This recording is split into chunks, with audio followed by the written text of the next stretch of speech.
Hey, it worked. So we are going to get it recorded. We're good. But I am going to show up as Melissa for some odd reason. Well, and I'm going to call you honey. So That's just for fine. the Yeah, record. that's fine. I don't care. All right. Well, we've been away from this for a few weeks because of we have had speakers, but I'm going to kind of delve back into uh, a little quantum stuff here. And um, one of the things that Mo Thomas said last time he was on that really struck me was about the synthetic vibrations and how things are tied together and how they sympathetic is that what they call it? Sympathetic vibrations. Sorry. And so, and it always makes me think of music. I guess because I'm a musician to some extent, and we have several musicians on here, so it kind of makes sense in a way. And so, and all through the years, music has played a really important part in history. You know, every culture has its own music and whatever. And there's Joe. Good morning, Joe. And there was a guy by the name of Blaise Pascal that wrote, "It is not those who write the laws that have the greatest influence on society, but those who write the songs." And then Plato wrote this down. He said, "Give me the music of a generation, and I can change the mind of that generation." Now, I've heard that in recent years. I'm not going to go there. And even Einstein was influenced by music. And this is a quote from him. It said, "If I weren't a physicist, I'd probably be a musician. I often think in music. I live my daydreams in music. I see my life in terms of music." So, what is it about these vibrations, this music, that influences us so much? It it has the power to change people, and physiologically, it changes our breathing, our brain waves, our heart rate, and psychologically, it changes our emotions and our instincts and our motivation. And behaviorally, it our embracing of pleasant sounds while avoiding unpleasant sounds. So, and one of the things that strikes me is, I don't know how many of you saw the movie Jaws, but the little dun dun dun dun dun the thing that goes before he goes. They actually did uh, a test survey on that before they did it, and that music, just that music alone, this is before the movie even came out, caused the heart rate to rise. So they used that because it signifies the onset of fear, and it's just amazing how much music influences us. And I'm totally aware of that because I guess because, like I said, because consider myself to be somewhat of a musician. So, and it's the music, the Jaws music is, like in nature, the shriek of a hawk will send field mice scurrying into the cover. I mean, they're not going to stick around and see where that comes from because they know that's scary. Just the sound. Whales gather around a sick whale and sing songs to help it recover. And certain musical notes have been associated with helping plants grow to over twice their normal size. It's a process called sonic bloom, and I'm not making that up. You can Google it if you want. And so, people, animals, plants, everything is influenced by vibrational patterns. JL, it's even been discovered that if you play music in a dairy barn, that the Mm-hmm. cows get more milk. The concept there is in one ear and out the other. Just Yeah, okay. can't pass those up, Stace. I just can't. It's oh my gosh. It's We're well, praying for you, actually Bob. that is true, but it's not in one ear and out the other. And it depends on the music you play. If you play I know when I grew up on a dairy farm, and my dad would get all over us for playing, rock music out there in the dairy barn, because it would make the cows nervous. And I mean, it depended on what we played, but and so he wanted us to play. If we played music at all, he wants to play something real soothing and nice. And I'm like, yeah, it's not what we're into. So we just did without most of the time. So so we actually perceive the universe around us through vibrations. We hear, we see, we touch, and smell. That's all through vibration. So, I mean, for example, we hear things because the molecules are vibrating in patterns detected by sensory receptors in our ears.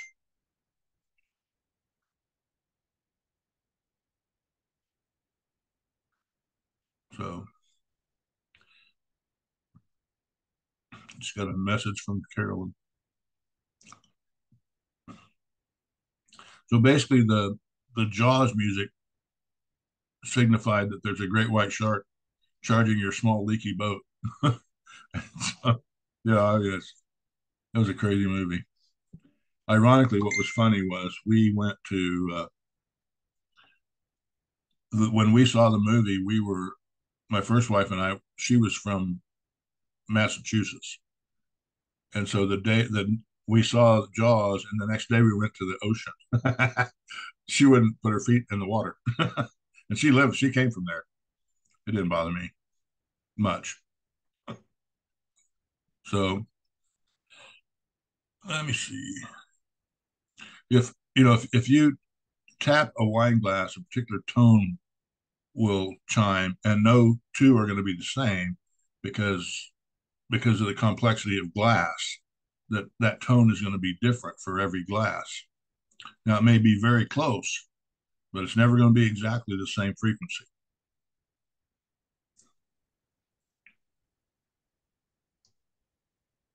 The there's been um, instances of, like, for instance, there was a the Tacoma Narrows Bridge began vibrating violently under the influence of the wind that stimulated the steel structures at its natural frequency. So the thing just started going. It started resonating the frequencies, and it started swaying back and forth.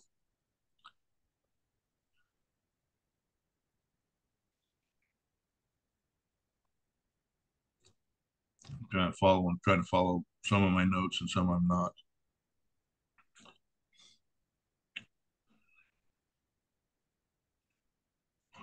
Through a phenomenon called mechanical resonance or or entrainment, science has been able to use the resonant frequencies in objects for various purposes.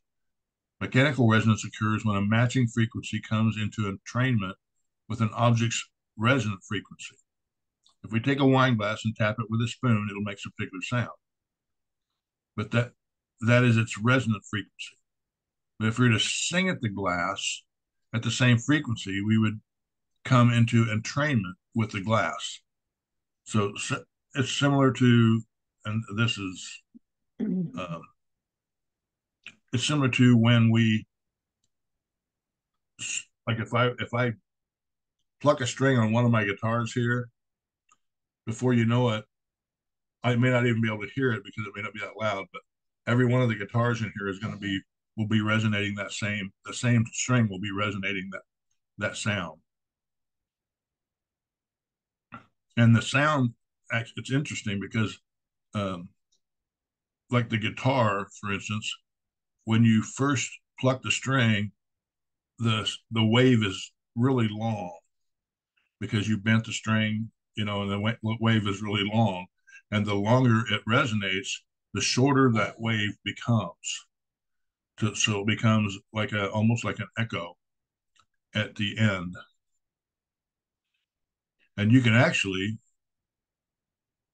pick up a guitar and hold it close, and you can sing a note to the guitar, and whatever note you sing, that that string will start vibrating.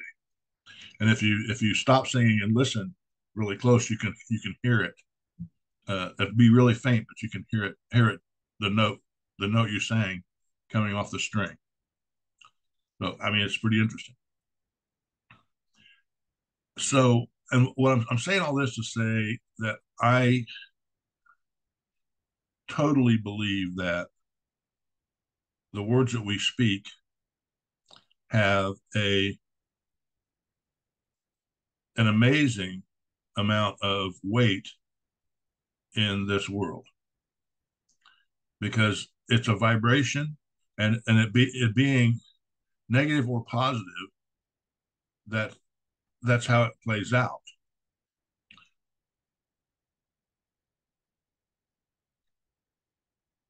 So if I want positive results, I definitely want to speak positive words.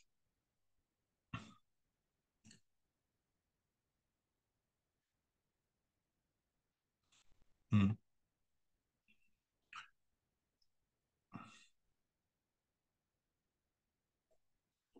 There's a guy in Tokyo from the University of Tokyo.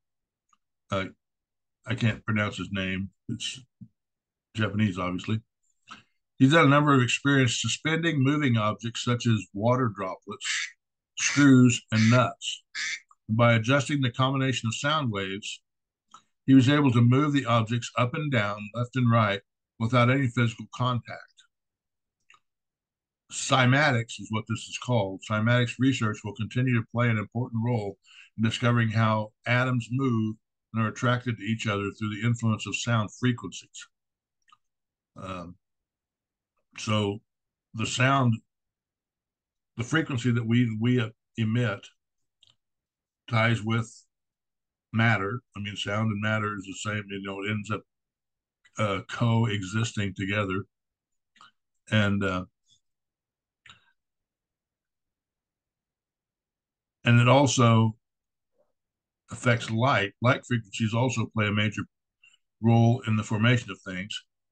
And we know about electromagnetic radiation spectrum, or EMR, consisting of light frequencies, including radio, infrared, microwave, visible, ultraviolet, X-ray, and gamma waves. But we don't really realize how these frequencies change and form matter. Like baking a cake at 400 degrees Fahrenheit uses light wave frequencies in the electromagnetic spectrum. The light frequencies affect the molecular structure of the cake, as well as killing other molecular structures, such as harmful bacteria. So, and I guess I really don't want to go through all this technical stuff. There's a whole lot of it. But I guess point blank down to is that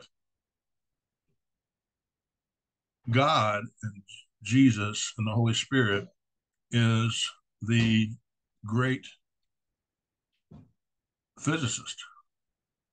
He was the great quantum physicist. They everything they did was done in that manner, and He made us in the same image as Him. So he spoke world into existence. We can too.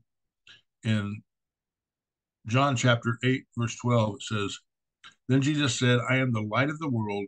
Those who embrace me will experience life-giving light. They will never walk in darkness." So he's telling everybody there that he's the light, which is a photon. It's made up of photons. Light's made up of photons. And then in Matthew chapter 17, verse 2, it says, "And Jesus' appearance was dramatically altered. A radiant light was bright as the sun poured from his face, and his clothing became luminescent, dazzling like lightning. He was transfigured before their very eyes." So he came from light, he returned his light, or at least that's what I'm getting from that. And in Acts chapter 26, verse 13, um, there's another example of light. It says, "While traveling on the road at noon, this is what Paul was talking about too. I can't remember who he's talking to. But it says, "While traveling on the road at noon, Your Highness, I saw a light brighter than the sun flashing from heaven all around me and those who were with me." It's just that's how God speaks in those terms. near as I can tell. Obviously, I'm working through some of this stuff, and I appreciate you helping me work through it. It's according to everything we know, it's been billions of years, according to scientists, since the Big Bang. Well, I guess the conflict with the Big Bang theory is that a lot of whoops, a lot of uh, denominations, Christians think that the Big Bang was when the Earth was made. Well, that's not the case at all. Big Bang was when particles came into existence, that God spoke the particles into existence. And and it was all there doesn't have to be light because God's light, all this stuff.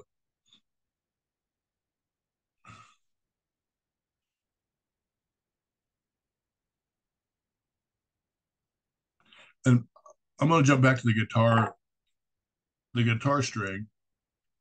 Basically, the guitar string is a picture of how string theory works. The string theory does that same thing. It goes from long waves to shorter waves, and that's what makes things become existent. I suppose is the only way I can explain it. And there are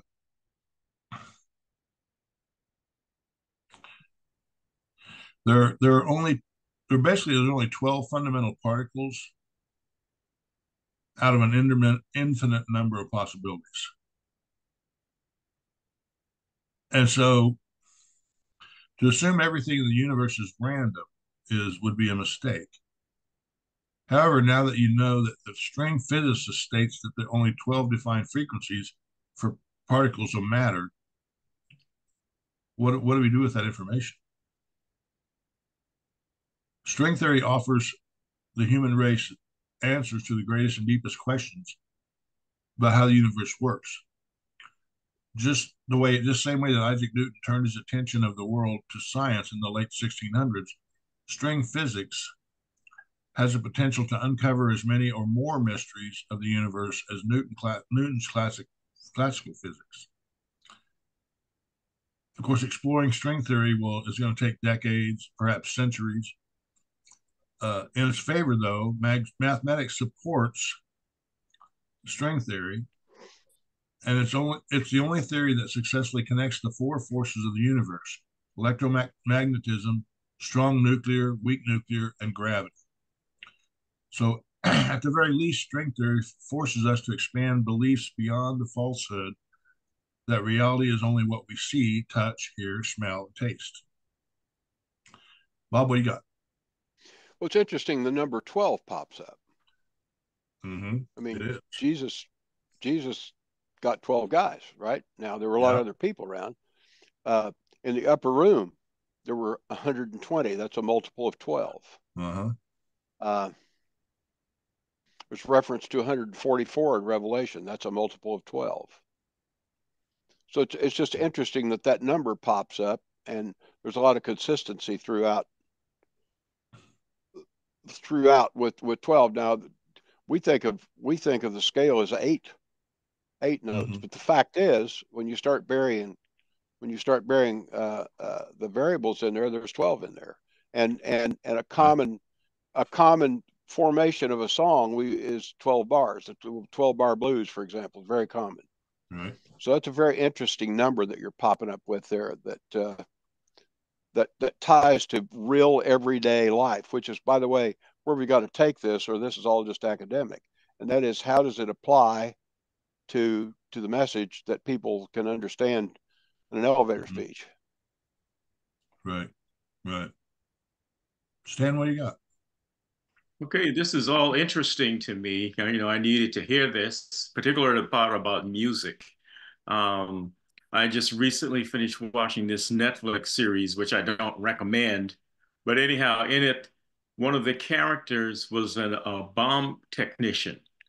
And in order to do what he needed to do to defuse the bombs, he needed to have music playing, to kind of put him in the mind to, I guess, to Mm-hmm. focus and to know exactly what he needed to do, to be successful in that. Um, the other thing I wanted to mention, a few of us are old enough to remember John Michael Talbot. Well, I have a YouTube video of him playing the guitar and singing this song called Only in God.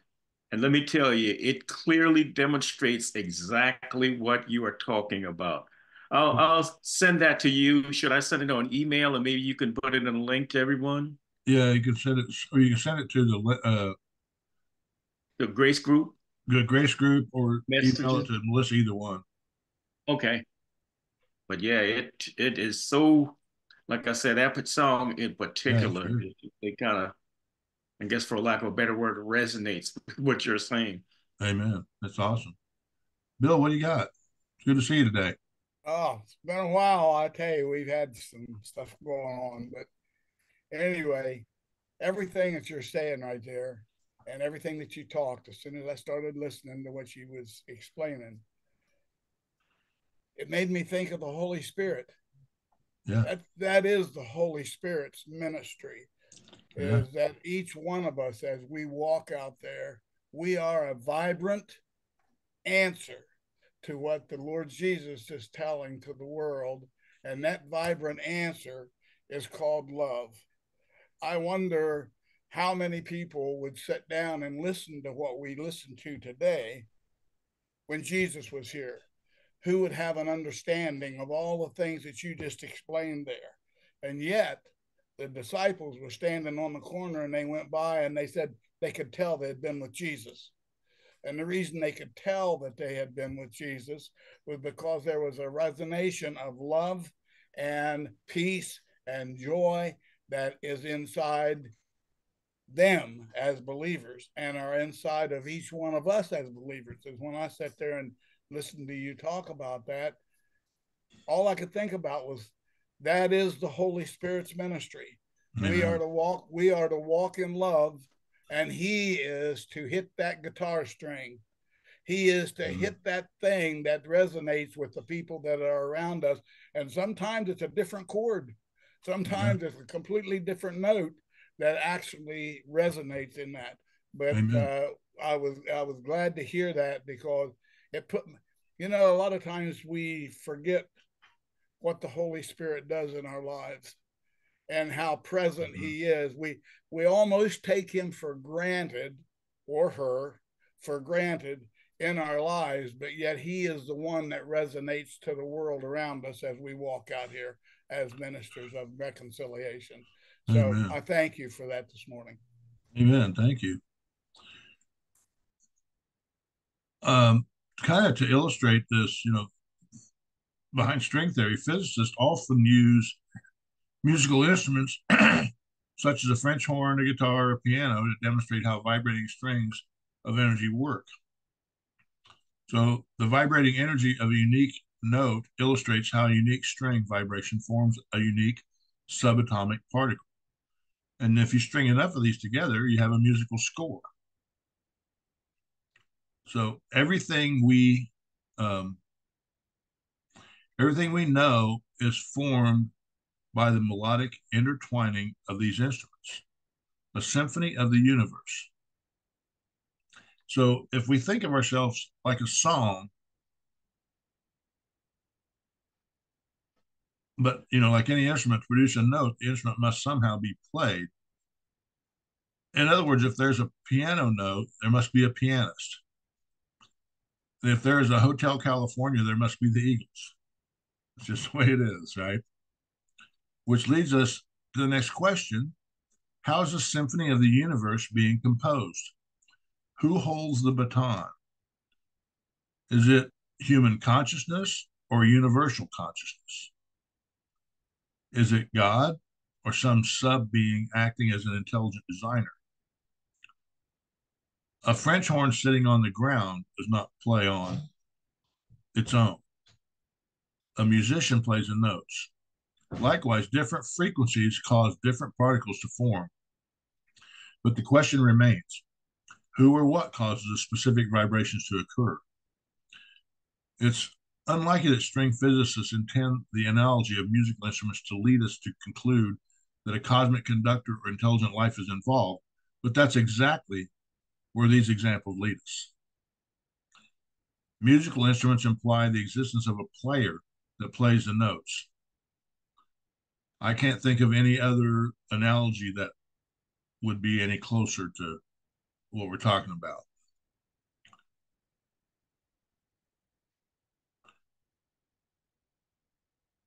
And so since our study is focused on how science supports the possibility that the universe was created and sustained by a creator, God, um, then we're going to go to some of the things the Bible talks about. Of course, there are, yeah, I'm not leave that.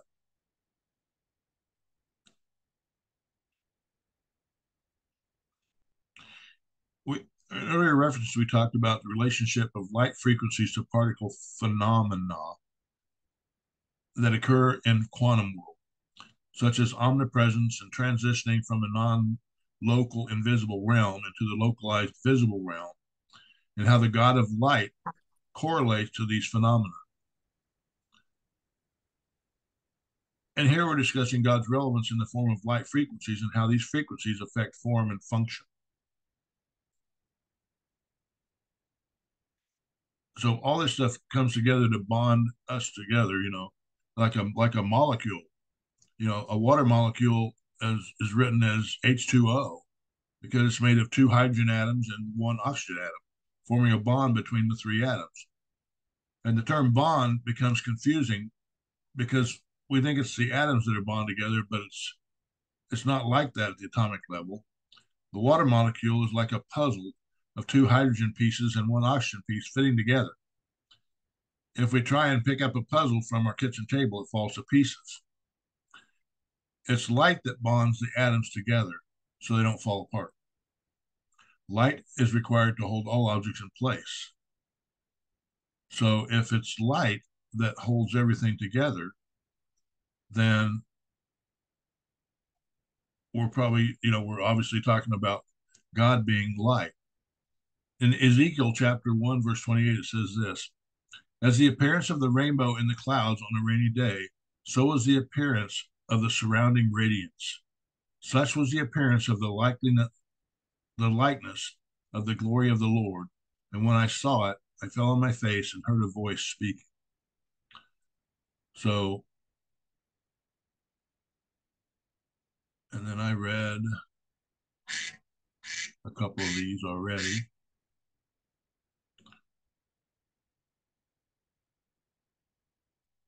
Hebrews chapter 1, verse 3 says this: the sun is the dazzling radiance of God's splendor, the exact expression of God's true nature, his mirror image.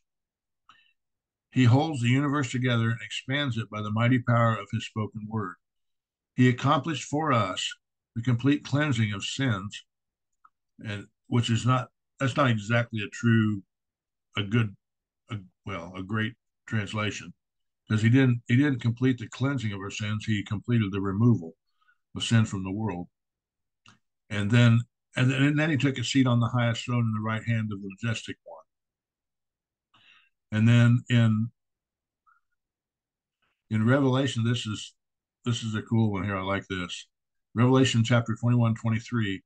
It says, the city has no need for the sun or moon to shine, for the glory of God is its light, and its lamp is the Lamb. So once we transition into eternity, we won't have planets and things like that around us. I believe we're going to be in a state of oneness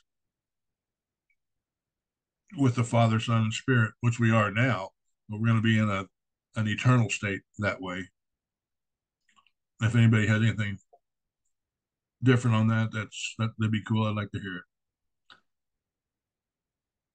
Physics know that everything in the universe is vibrating, and like that the plate example, The vibrations can cause matter to form into exquisite formations. But the Chladni configurations pale in comparison to what string theory says occurs through vibrations. Stars, planets, and life itself are formed by vibrating strings. Let's take a look at some of the verses in the Bible that talk about that. And one of the things it talks about the word, and actually that Greek word for that is logos. And well, it's interesting. So in John chapter 1, verse 1 through 3, most of us probably know this by heart, but I'm going to read it from the Passion because I love the way he's broken it down. In the beginning, the living expression, or logos, was already there, and the living expression, Christ, was with God, yet fully God. They were together face to face. Now, one of the things that's cool about that right there is there was, a lot of the translations say he was in his presence, but there's no Hebrew word for presence. The only word that can translate from that Hebrew word is face.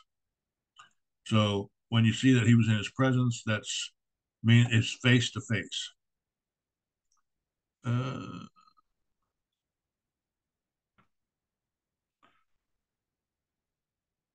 Okay, they were together face to face in the very beginning. And through his creative inspiration, this living expression made all things, for nothing has existence apart from him. And that goes back to Psalms chapter 33, where he talks about that. I'll read that a little later.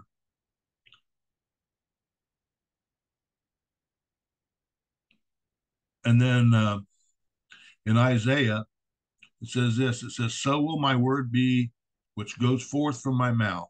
It will not return to me empty, without accomplishing what I desire, and without succeeding in the matter for which I sent it. Now, to me, that means that if we're made in his image, then if we speak something out expectantly, because it says that's what that verse says. It will my word will not return empty, without accomplishing what I desire, or without succeeding in the matter for which I sent it. If we listen to God and speak the things out that God tells us to speak out, we can count on those things coming to pass. We don't have to second guess. We can count on it. Stan, what do you got? Yeah, it's so important to recognize that living expression that's being spoken of is talking about the living expression and not the scriptures or the Bible. Because I Amen. think in so many people's minds, when you talk about word, they're thinking you're talking about the Bible or scripture. Right. Well, they're not the same thing. They're, the scriptures speak of the living expression, but it's not the living expression. Well, and then, truthfully, the correct translation of logos is spoken word. It's not written word. It's the living word is what logos actually should be translated as. And so I like the way Brian translated this into living expression, because it makes more sense to me that way. So yeah. Okay, so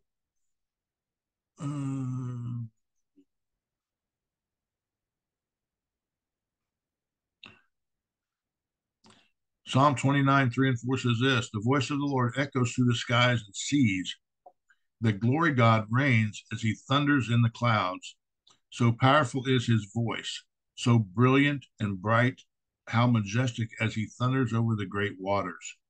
And that phrase, the great waters, could very easily be translated sea of humanity. Is that's kind of a little more along what it really means is he's talking about is the sea of humanity, and not necessarily the great oceans. He's talking about the sea of people, the sea of humanity. And Hebrews 11:3 says this: faith empowers us to see that the universe was created and beautifully coordinated by the power of God's words. He spoke, and the invisible realm gave birth to all that is seen.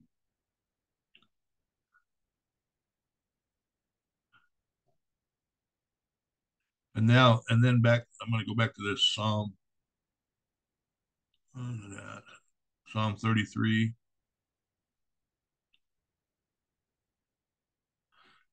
Psalm 33, verse 6 through 9 says this: all he had to do was speak by his spirit wind, command, and God created the heavenlies. Filled with galaxies and stars and vast cosmos, he wonderfully made. His voice scooped out the seas. The ocean depths he poured into vast reservoirs. With breathtaking wonder, let everyone worship Yahweh, this awe-inspiring creator. He breathed words and worlds were birthed. Let there be, and there it was, springing forth the moment he spoke. No sooner said than done. That's just that's a cool thing. I think it's fantastic that he's given us that power also. I think that the warning to me there is, though, that go back to where Jesus said, I only do what my Father does, and I only say what my Father tells me to say. Basically, I only say what my Father says. I think that's an important thing for us to remember. And in Colossians chapter 1:17, it says this: he existed before anything was made, and now everything finds completion in him. There's a Louis Giglio does a deal on laminin, and what laminin is a protein basically that holds molecular things together. And the cool thing about this laminin stuff is it is shaped in the shape of a cross. If you look at it under a super high power magnifying glass, it is shaped like a cross, and that's what holds us together is the cross. Amen. So, and then this is from Job chapter 37:4-6. After it, a voice roars. He thunders with his majestic voice, and he does not restrain the lightnings when his voice is heard. God thunders with his voice wondrously, doing great things which we cannot comprehend. For to the snow, he says, fall in the earth, and to the downpour and the rain, be strong. Now, isn't it seem kind of odd that he's talking about weather there? He just says, I mean, we know from science what causes snow and what causes rain, basically. And so it seems like it's almost, but the people before us didn't know that. And so the fact that he's talking to Job about, Job's talking about snow falling on the earth, and I don't know, everybody knows that snow is going to fall if the pressure and temperature's right. Let me see.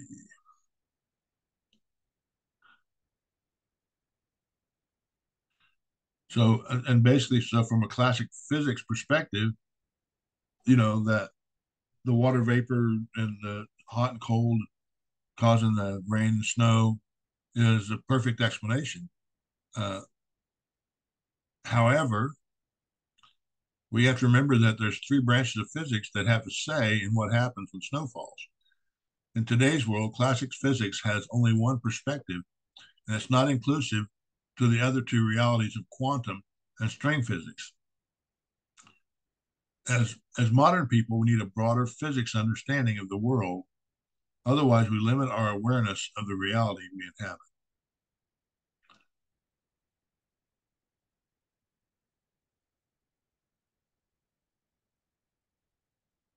So how much does vibration and sound have to do with the formation of the universe?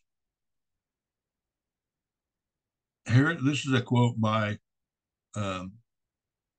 about sound by David Blattner. Sound is ultimately absorbed and converted into heat. The scientists estimate that these tones, these rich, vast roars, provide as much energy throughout the galaxy as billions of suns.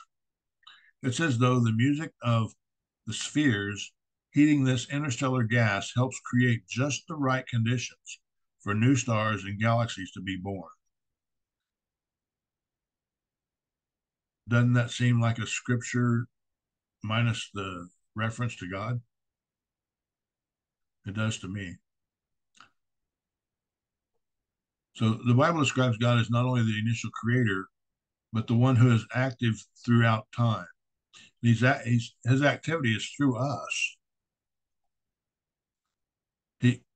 He didn't intend creation to continue without his involvement, which is why he's involved with us. This is a good thing for creationists because if God is to remain consistent with the requirements of physics, God would have to be active from the beginning through the present and into the future. As physics examines how the universe works, we learn that light and vibrating frequencies occur as much today as 4.5 billion years ago when Earth formed, or when the Big Bang.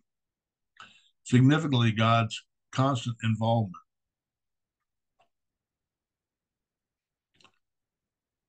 So, remember we talked about the 12 fundamental subatomic particles, and in intelligent design, the argument for the existence of a creator addresses the issue of these 12 specific particles rather neatly.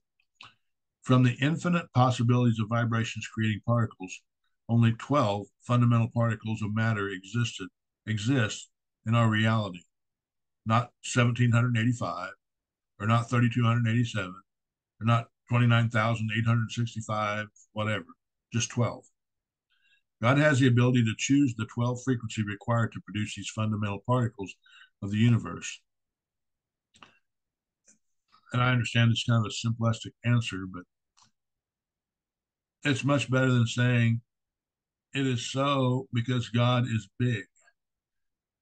It's a better answer because science has laid down extremely scientific requirements, and the God of the Bible clearly matches the requirements. Basically, he made the requirements and they're discovering. So this is just the way that was written is a little weird to me, but astonishingly, from oral traditions and written transcripts thousands of years prior to any knowledge of quantum or string physics. So that's when God had all this figured out.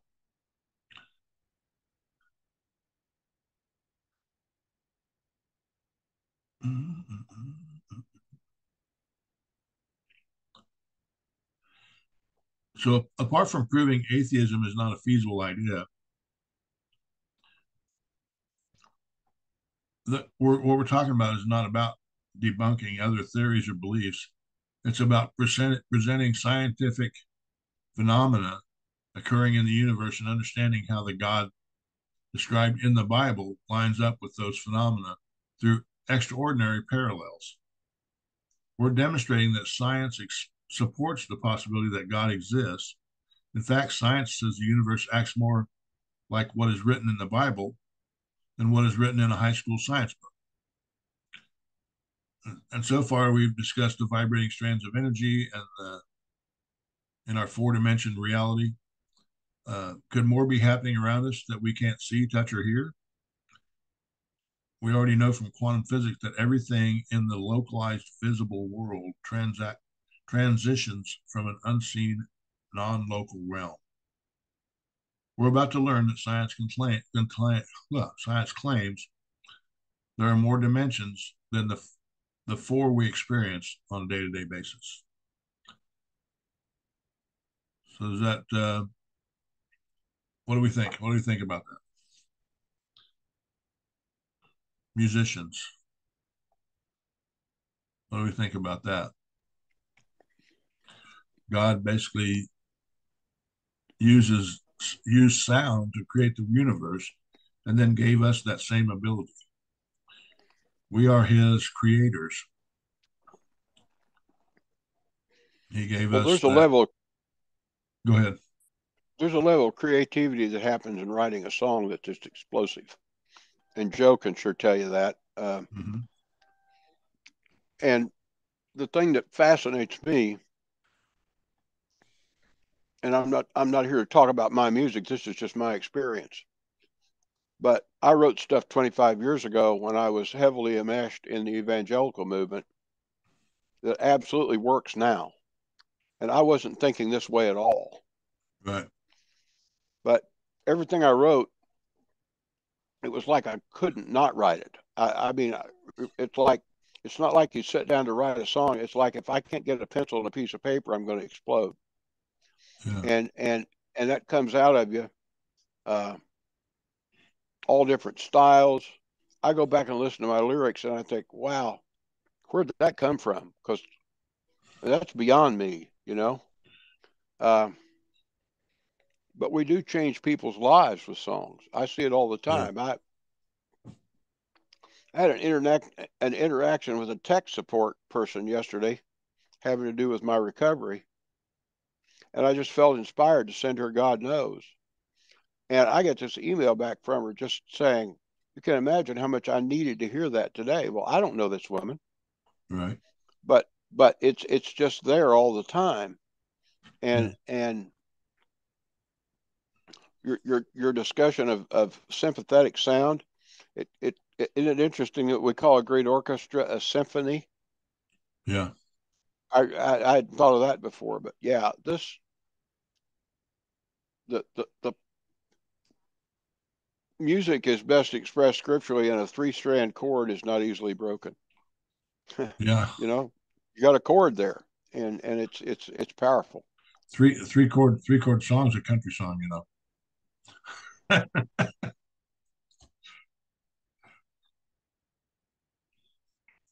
So yeah, three-strand cord is not easily broken. Amen. Anybody else? Joe, what are you thinking? I got to know. This is amazing, JL.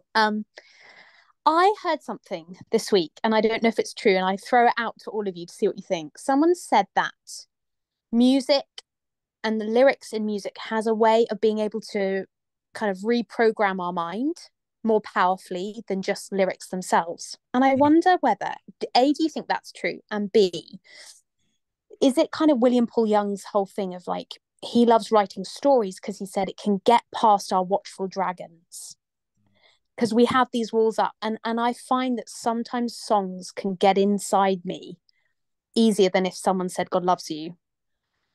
Having it in song form, I wonder whether there's something going on, whether it's the frequency, because I know there's these different frequencies. There's like alpha and delta, and you can almost hypnotize people when you put them, hear a certain frequency. And I wonder whether songs are able to do that in a way our plain words can't do. What do we all think?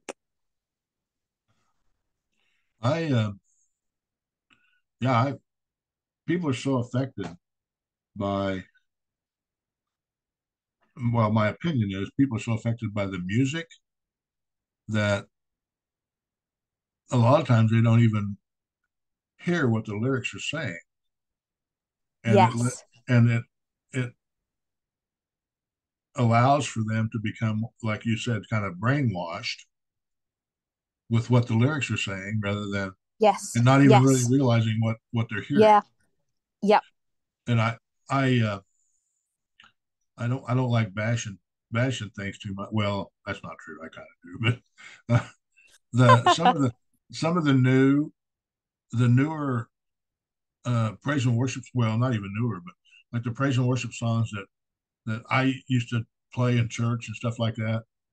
Or I've looked at some of those recently and thought that is totally a song of unbelief.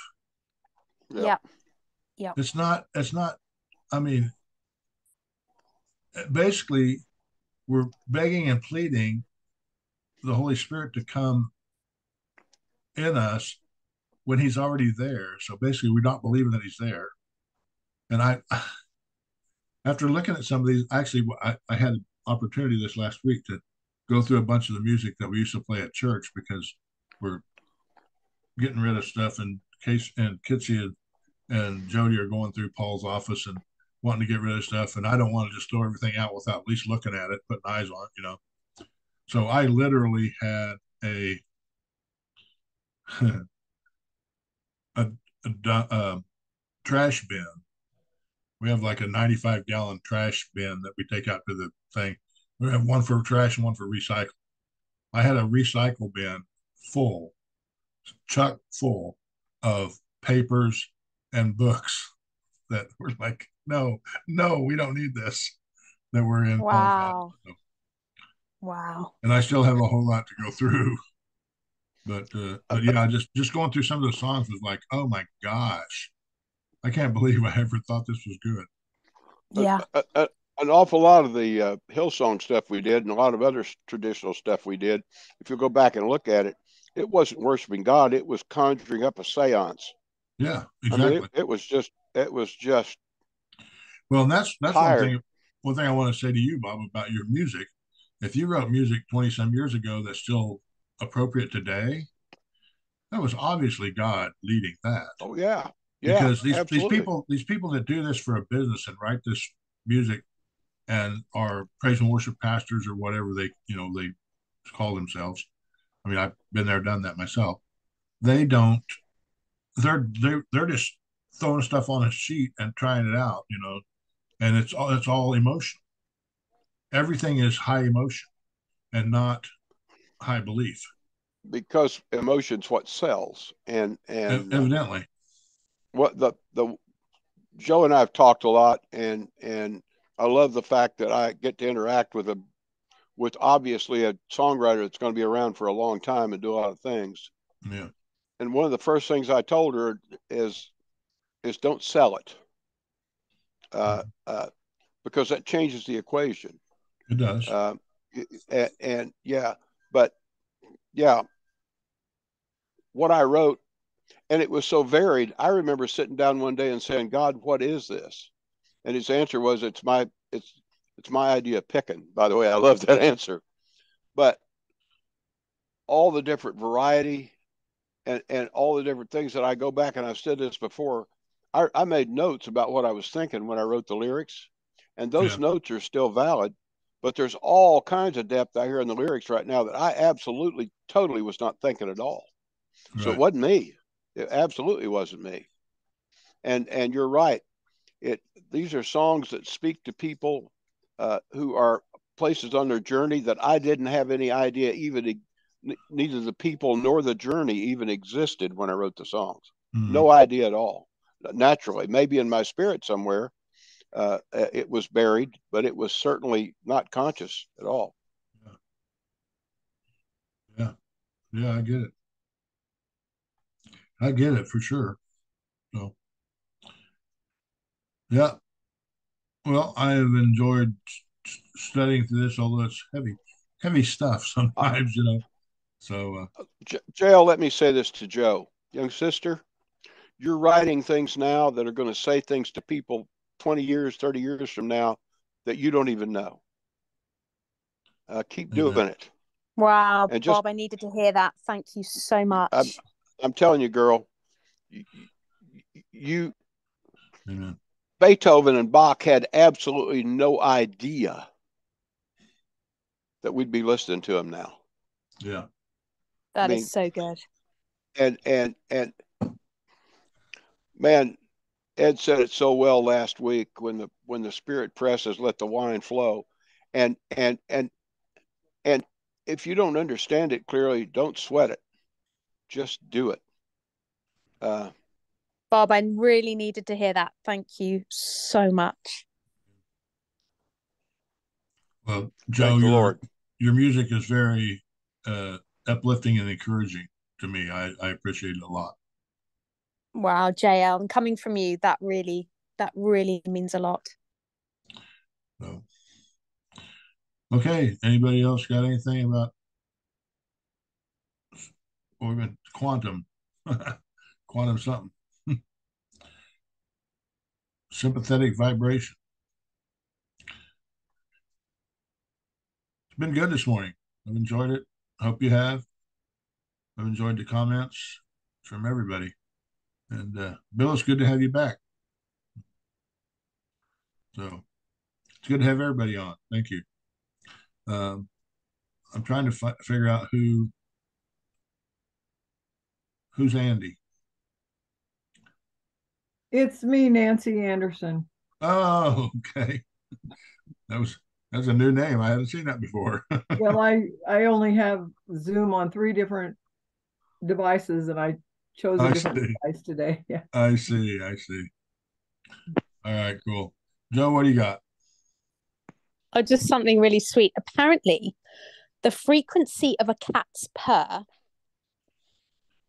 is the same frequency that's been shown to aid in the healing of broken bones, joint, and tendon repair, which I just thought was so wild. And I guess it's this whole thing of when you break it down, everything is a frequency. Yes. Which is just so exciting. Joe, you seem like you're really interested in different frequencies, and you mentioned what they can do to the brain. And I don't know much about this, but you should check out binaural beats. I have a friend that just swears by those. And basically what it is, it puts different tones into your brain at the same time, and it can help reduce anxiety or help focus, depending on what frequencies you're using. But they're interesting to me. I just haven't delved into them yet, but I think you'd be really interested. Thank you, Stacey. That sounds amazing. Well, Joe, you were talking about frequencies and broken bones and stuff. They use, and I've actually done this with a injured knee. They use like electro pulse frequencies through those to stimulate blood flow to make them heal quicker. Wow. And so I did that. I mean, I did that with my knee. Well, I don't know. Well, 50 years ago. So. Wow. So that kind of stuff's been around a long time. And I actually have some electro pulse things that I still use today because it helps with arthritis in that knee now. So, Dana, what you got? Muted. There you go. It's muted. There you go. There you go. How do you spell it? The binaural feed. What is it? B-I? It's B-I-N-A-U-R-A-L. So it's binaural, actually. Oh, okay. And that's something that's used by doctors or what? Sometimes doctors and therapists. I have a friend that swears by them, and you need headphones to separate the sounds. But I don't know much about them myself. But with what Joe was asking, it sounded really in line with that. So, yeah. And JL, the thing with the knee. So tell me again, because I just messed up my knee. So, well, basically what I have is what they call a TENS unit. It's TENSE, TENS unit, and you just put these pads on yourself. And I do one like below my knee and above my knee, and it helps that helps the blood flow because of the electro pulse through it. Sometimes I put one above, one below, and sometimes I put one on either side. Just depends on what I feel like. So, thanks. Yeah. All right. Well, for locals, I think we're going to meet tonight at 6 Mile Chop House if we have enough interest. So please text me and let me know yes or no. And for the rest of you, I have enjoyed having you on, enjoyed all your feedback, and I love you all. Look forward to seeing you. And we will, by the way, we will not have a Zoom meeting next week. We've been asked to, unless y'all just want to get together and do something, because we've been asked to be involved in and my son took over a church pastor lead pastor of the church, and he wants us to be involved in their Christmas Eve service, which is next Sunday morning. So, and I can't hardly turn him down. You know what I mean? So I'd be cool with being on at 11 o'clock next Sunday and just having kind of a discussion if other people are interested. Okay. I'll mention it to Melissa because I think she's doing her Christmas thing today. So I don't know that she's busy next week, but so yeah, if she's interested in setting it up and recording it, then that'd be great. And even if we didn't record it, I mean, the link is open, so we can just come in at 11 and get on and yeah. Okay. So which son are you going to be with next week, JL? Do what? Which son will you be with next week? Which one's the pastor now? I'm sorry, I'm not understanding what you're saying. Okay. Which son is it that you will be with next week? Oh, my son Daniel. Daniel. Yeah. Bill, what you got? Well, we're getting ready to have our annual Christmas thing that we have. And being how I've got 10 kids and 39 grandkids and 14 great grandkids, we're expecting a pretty big crowd. Yeah. We rented a place. But I was thinking of this to tell my grandkids today, and I know this applies to all of us. If you don't care, I would like to read you a short poem that I am going to read to them. Cool. So, the greatest gift of all. Have you ever looked at Jesus from the Father's point of view? For what he sees in Christ is the new me and you. He didn't send his son to tell us to behave. He sent his beloved son that through his death we would be saved. He took the ungodly and the sinners as hopeless as we seemed, and we're the ones that by his blood, we're the ones that he redeemed. If we listen close, we can hear when Jesus says it's finished. Your sons and daughters have been washed. They are now without spot or blemish. No longer Jew or Gentile, no longer slave or free. Flag. No longer Methodist or Baptist or whatever their name may be, for all have been gathered. A new creation has begun. God now sees everyone and thing in Jesus Christ, his son. The son's final mission will soon be fulfilled when he brings together all creation, just as God has willed. Not one crumb was left behind. He stayed till he was done. Through the 99 was in the fold, he remained just for that one. There will be no one missing when he makes that final call. For the very last promise that we hear is he will be all in all. Merry Christmas. Amen. That's awesome. Have you sent that to Melissa, or would you send that to Melissa? Yeah, I will. Yeah. Okay. Yeah. I appreciate it. Yeah, that'd be great. Well, thank you, Bill. That was awesome. So it's been good to be with all of you. Merry Christmas. And if I don't see you, hear from you before then, Merry Christmas. Merry Christmas. And then we will have the week after on New Year's Eve, we will have a Zoom service for sure. And I'll talk to Melissa about doing something next Sunday too, so I don't have to be here. I've not been here before. So you guys can just get together and hash out whatever you want to. You can even talk about me. I don't care. Thank you, JL. Thank you for all your hard work and the research. This has just been so good. Thank you. You if you talk about you just have to remember though she's going to record it. So it's all good. Love you guys. Have a good one. Shalom. Shalom, shalom. Shalom.